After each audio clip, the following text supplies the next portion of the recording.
깊고 푸른 금강은 전라도와 충청도 문화를 아우르고 있어 예부터 백제의 흥망을 안고 흐르는 역사의 강으로 묘사했죠.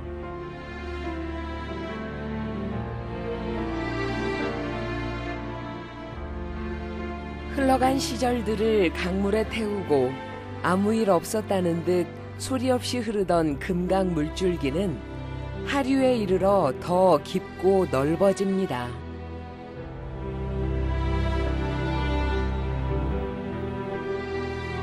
그리고 그 자리에 사람들을 불러들여 익산이란 도시를 만들었죠.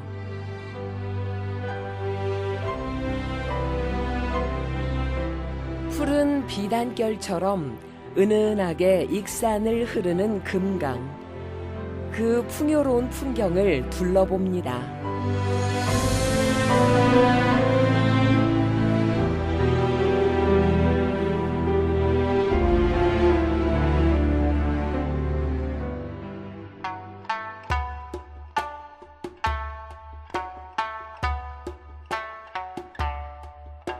금강은 전라도와 충청도를 크게 돈 후 바다에 닿기 전 웅포 곰개나루로 흘러듭니다.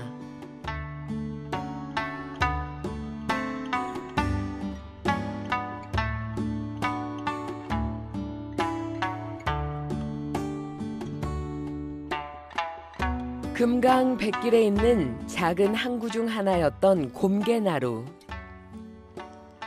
곰이 물을 마시는 듯한 포구 지형 때문에 붙여진 이름입니다.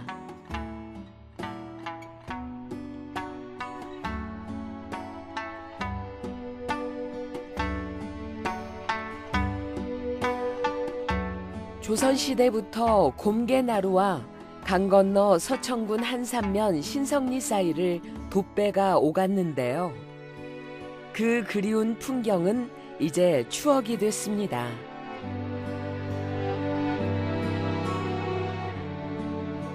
누군가에게 갈 때는 눈에 담고 싶은 풍광이지만 신성리 사람들에겐 없어선 안 될 존재였는데요. 갈대 빗자루인 갈비를 만들어 삶을 꾸려왔기 때문이죠. 생계수단이던 갈비는 이제 기념품처럼 사용되고 있습니다.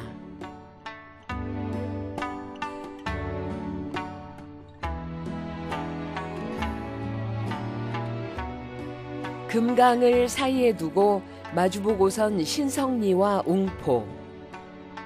한 동네라 할 만큼 사이가 가까웠는데요. 사돈 맺는 일이 빈번할 정도였죠.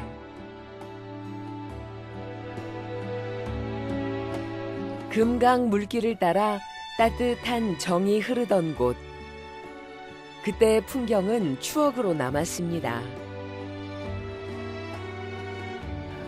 저도 직접 보지는 못했지만 20년 전만 하더라도 이곳에는 고깃배가 많이 드나들었다고 합니다. 고깃배가 많이 드나들다 보니 사람들의 왕래도 많았고 길 건너 그 신성리 갈대밭 우리가 많이 가지요. 그쪽과도 이 황포 돛배로 왕래가 있었다고 합니다. 그리고 이 근처 이 인근에서는 객주들도 많았었고요. 하지만 이제 그래서 이곳이 우어해가 유명한 건 아시죠?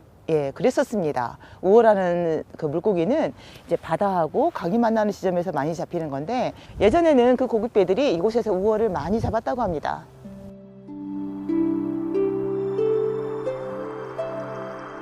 곰개나루 작은 구릉 위 덕양정이 자리하고 있습니다.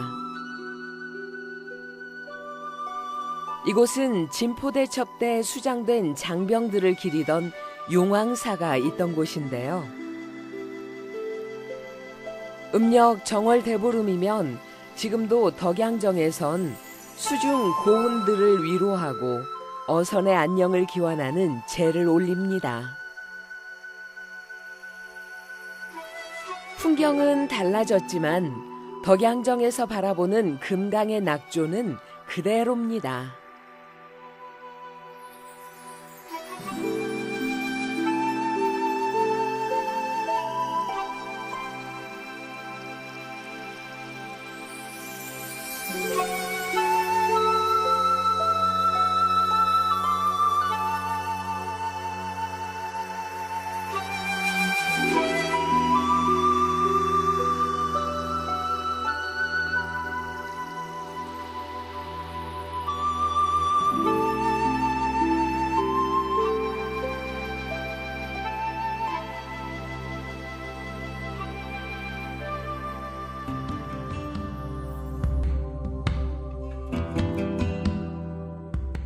금강을 안고 있는 웅포를 너른 품으로 감싸고 있는 건 함라산입니다.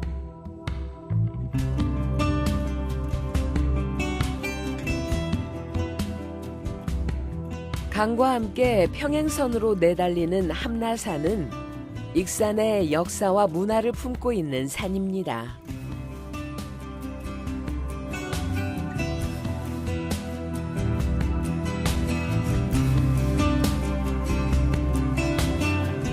그곳에서 뻗어내려온 산줄기 한 자락. 입점리 새터마을 뒷산엔 1500년 백제의 시간이 잠들어 있습니다.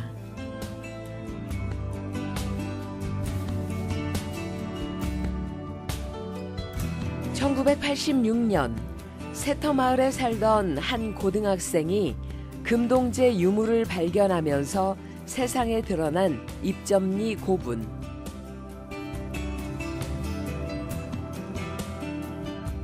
고분이 발견된 해부터 1998년까지 두 차례의 발굴 조사를 통해 산 정상부 동남쪽 경사면에서 총 21기의 고분을 발견해냈습니다. 일반적으로 다른 고분군 같은 경우에는 거의 무덤 형식들이 비슷합니다. 근데 이쪽에서는 다양한 형태의 고분들이 고분의 형태들이 보여지고 있는데 백제의 주요 중앙 묘제였던 굴식 돌박 무덤과 그리고 또 구덩시 그리고 항아리에 묻는다든지 그리고 또 이런 굴식 돌박 무덤을 약간 따라하면서도 구덩이에 묻었던 것을 이제 앞트기를 한다든지 그런 다양한 형태의 모습들이 보이고 있습니다. 입점리 고분군은 5세기경 이 지역 귀족층의 무덤으로 추정하고 있습니다. 출토된 유물들은 당시 생활상은 물론 주변 국가들과의 문화 교류 상황까지 짐작하게 하는데요.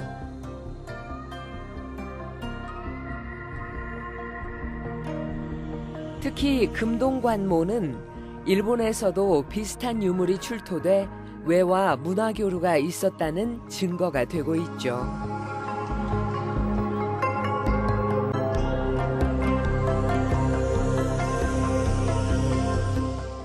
(86-1호분에서) 발견된 금동 신발은 부장품으로 묻혔는데요. 수리한 흔적이 남아 있어 생활에서 사용했을 가능성이 있는 것으로 밝혀졌습니다.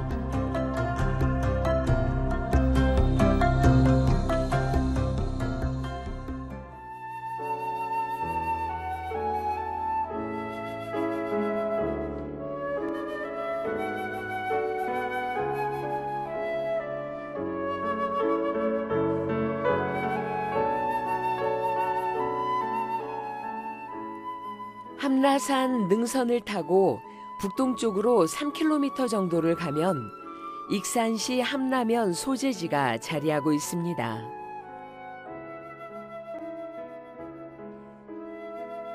면 소재지에서도 가장 눈에 띄는 건 함라마을을 수놓은 기와지붕들. 예사롭지 않은 풍모를 느낄 수 있는데요.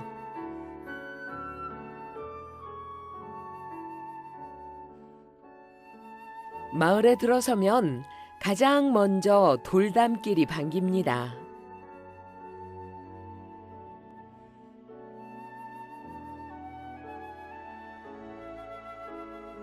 소박한 돌담들, 마치 조선시대로 시간여행을 떠나온 듯 예스런 느낌을 전해줍니다.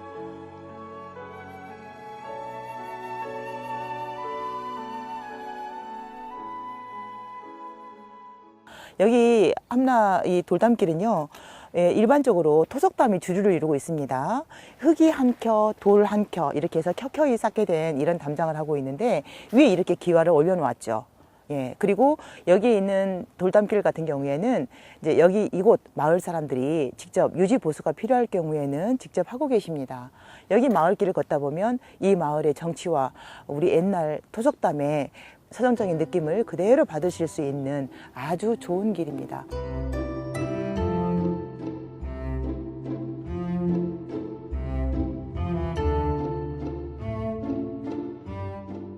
돌담에 걸맞게 지어진 한옥들. 그 중에서도 함라마을이 자랑하는 새 집이 있는데요. 바로 함라 삼부잣집입니다. 일제강점기 시절 가난한 이웃을 위해 곳간을 열고 아낌없이 베풀었다는 만석군들. 덕분에 인심은 함라라는 말이 생겼죠.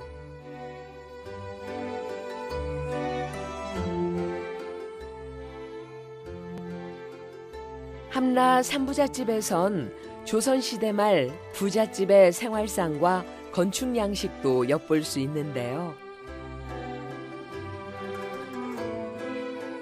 이곳에서는 건축적인 특징을 이렇게 말씀드리자고 하면은 옛날 전통 한옥 방식에다가 그 근대적인 일본 그 건축 방식이 약간은 조금 가미되어 있습니다. 그것을 잘 찾아보시면 보실 수 있게 되는데, 예를 들면은 뭐 안채와 사랑채를 연결짓는 복도라든지, 그리고 예전에 이 목수들이 궁궐을 짓던 목수들이기 때문에 그 경복궁에 가야만 궁궐에서만 볼 수 있는 그런 꽃담들도 볼 수 있고요. 그리고 근대적인 수법인 유리문, 그리고 또한 들어갈 때 현관 입구에 있는 그 포치들도 보실 수 있습니다. 함라에서 711번 지방도를 타고 강경 쪽으로 4km 정도를 달리다 함라산 쪽으로 방향을 틀면 성당면 두동마을이 모습을 드러냅니다.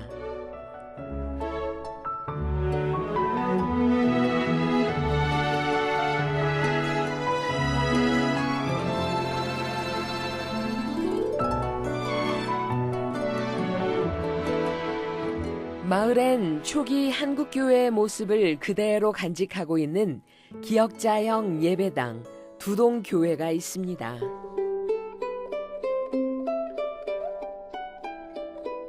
(1929년) 무렵 예배당은 기역자형으로 지어졌는데요. 남녀 유별이라는 유교 관습을 존중하면서 복음을 전파하려는 개신교의 선교 정책이었죠. 현재 남아있는 기역자형 예배당은 두동교회와 김제금산교회 단 2곳뿐입니다. 1960년대 후반에는 남녀 유별의 유교적인 풍습이 없어지던 시대였습니다. 그럼에도 불구하고 이렇게 강단을 기준으로 해서 남녀석을 확실히 구분하면서 남자가 들어오는 곳과 남자가 앉는 자리, 그리고 여자가 앉는 자리를 구별하는 것은 남녀 모두에게 복음을 똑같이 전파하려는 그런 독창성이 돋보이는 부분입니다.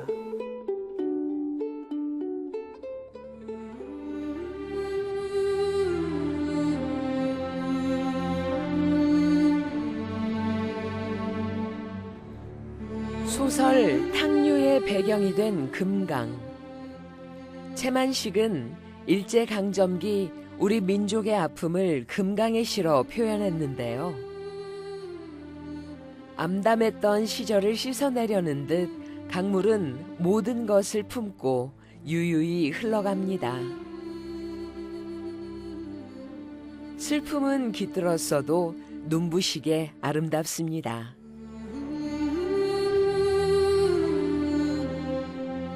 강은 낮은 대로 흐르며 수많은 생명들을 불러들입니다.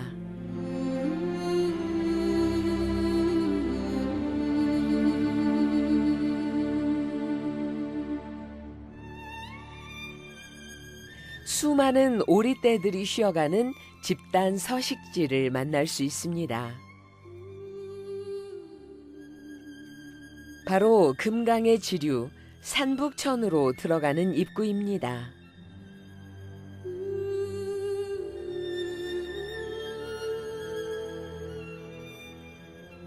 산북천 초입에 자리하고 있는 성당 포구.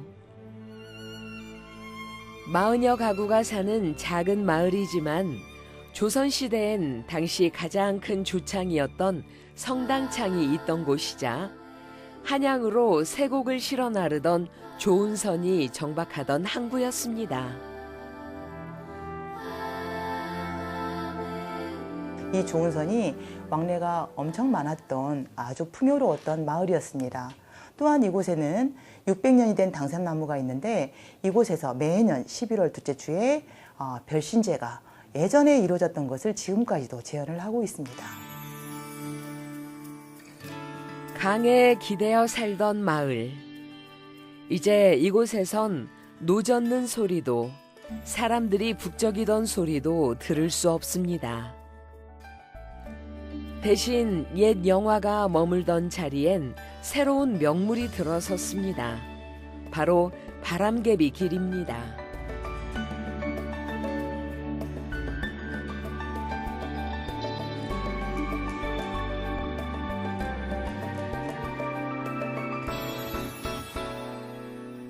바람개비가 들어선 제방길은 대청댐에서 시작해 성당포구를 지나 군산에 이르는 금강종주 자전거길입니다.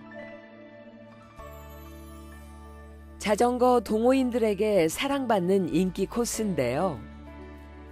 강경포, 웅포와 더불어 금강수로의 3대 포구였던 성당포구. 그 명성이 바람개비길로 쭉 이어지겠네요.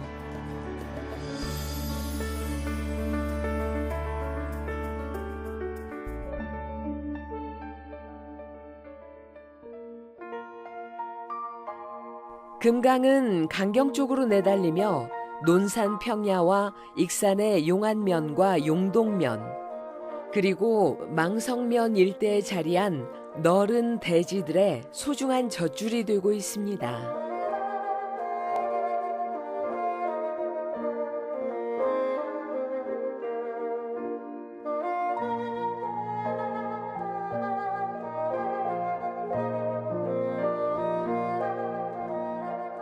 마치 바다 위에 떠 있는 작은 섬처럼 보이는 동산.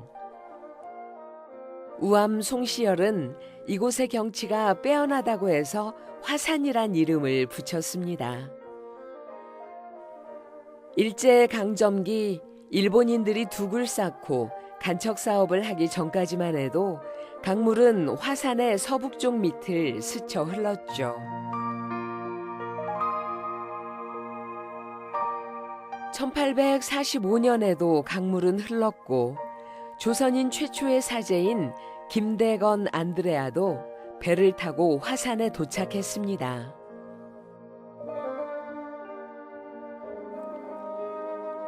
당시 역사적인 사건을 기념하기 위해 화산의 동쪽 자락에 세운 건축물이 바로 나바위 성당입니다.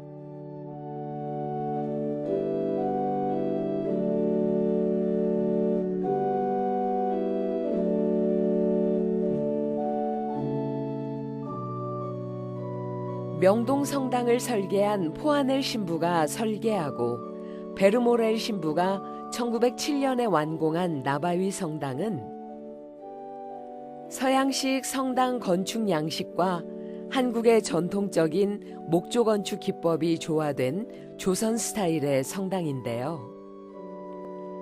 우리나라 근대 건축 양식의 특징을 파악하는 중요한 사료로 평가받고 있습니다.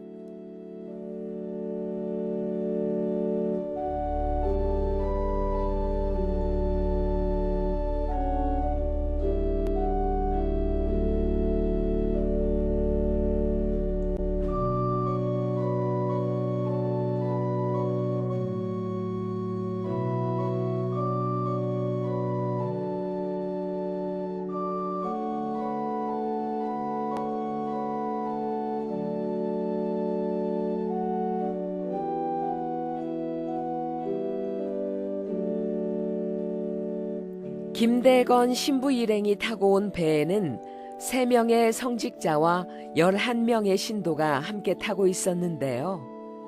나바위 성당에선 그들 중 주요한 인물 5위를 모시고 있습니다.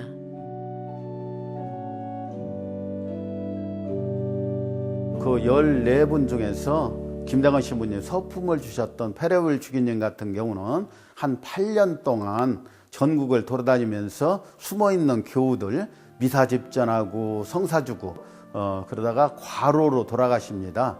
그래서 그분만 여기 5분 영정사진을 모셨는데 그분만 성인이 못 되시고요.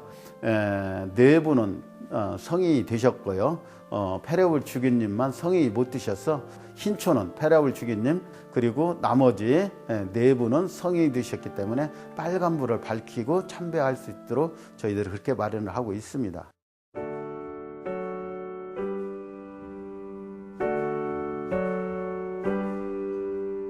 It's not that unusual when everything is beautiful. It's just another ordinary miracle today. 1846년 9월 16일 서울 새남터에서 김대건 신부는 25의 젊은 나이로 망나니 칼에 순교했습니다. 화산 정상엔 김대건 신부의 순교 기념탑과 함께 대구 교구장 드망주 주교의 피정처인 망금정이 자리하고 있습니다. Give some of your own. Isn't it remarkable? Like every 김대건 신부의 아름다운 영혼을 기억할 수 있는 곳. 망금정에 올라서면 멀리 금강이 내다보입니다. 자신의 곁에 사람들을 불러 모아 살게 하고 아픔을 보듬어준 너른 품의 금강. 익산을 흐르는 금강의 물결이 더 아름다운 이유입니다. Please don't throw your dreams away.